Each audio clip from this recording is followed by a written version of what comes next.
Hi guys, good evening, and welcome back once again to the EdWord. I'm your host Eddie, and in tonight's video I will be discussing what I thought of the second to last episode of the season of AMC's Fear the Walking Dead. Just got done watching it a few minutes ago.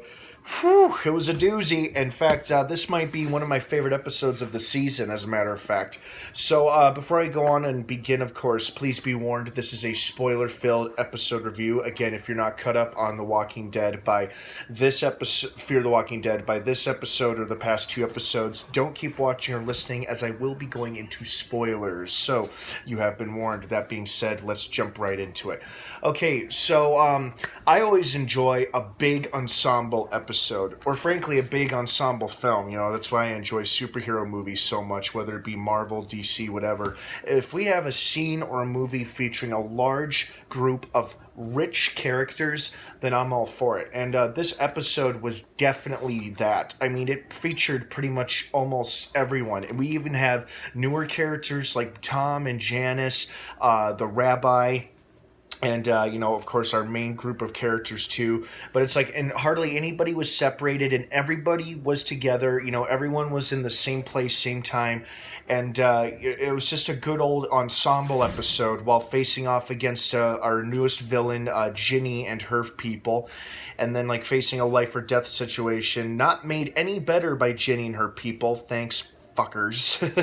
But it was just such an awesome episode, because we got so many great scenes between characters that we've come to know and love, no matter their long-term or short-term characters. Like, I really liked Tom.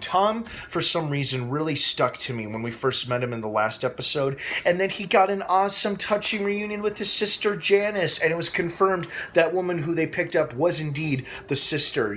And of course, in this world, happy things don't last, because as brief as their reunion was, Tom sadly died when the bridge collapsed. I will say this about that sequence. I loved how they kept it very accurate with how quickly a decrepit, poor condition bridge like that would fall apart with a massive tanker on it. They didn't draw it out and on. They didn't draw it out suspensefully, like, oh, are we gonna make it across the bridge, or are we not gonna make it? Nope, that just started to fall right there as they were desperately trying to build it while holding off a horde of walkers and saving the caravan. This was a very, an awesome character-driven episode, but this was a very exciting episode. Like, that whole sequence where they're trying to get everybody across the bridge, blocking the walker herd with their cars, Strand, Dwight, Morgan, and Al, everybody just fighting off the walkers to save the caravan refugees, and then everybody else trying to get the bridge built, and then finally it gives out, leaving them without any gas whatsoever, forcing them to abandon their cars, and then they're on foot once again.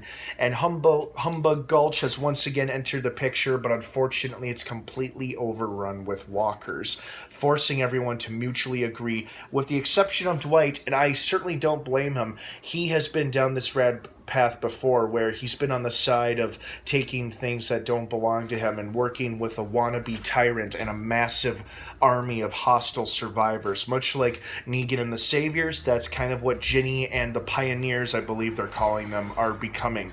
And so Dwight wants no part of that, so he is out of there. He's like, nope, I'm not going to become a part of another big post-apocalyptic army that takes advantage of people and robs people of their resources. Nope, goodbye. And I don't blame him. I think I would have done that too, and if I were in his shoes.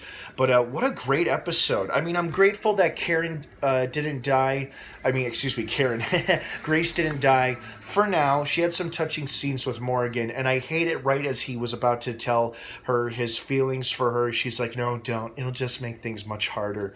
Which was kind of a double-edged sword, because A, she's kind of got a point. B, he was trying to follow Daniel's advice and tell her before it's too late, but it's like, at the same time, does it really matter if he tells her he loves her or not? Because she's probably going to die of this radiation poisoning eventually.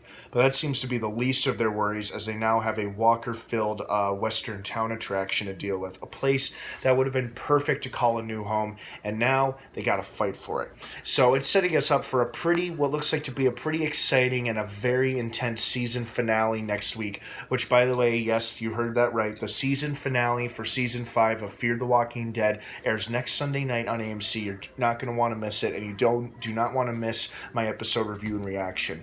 All right, guys, thank you so much for watching this episode review here on the EdWord. I hope you enjoyed tonight's episode as much as I did. What did you think? I want to hear your thoughts, opinions, and feedback down below in the comments section. Thanks again for watching. Have a great rest of your night, and of course, until next time, may the Force be with you.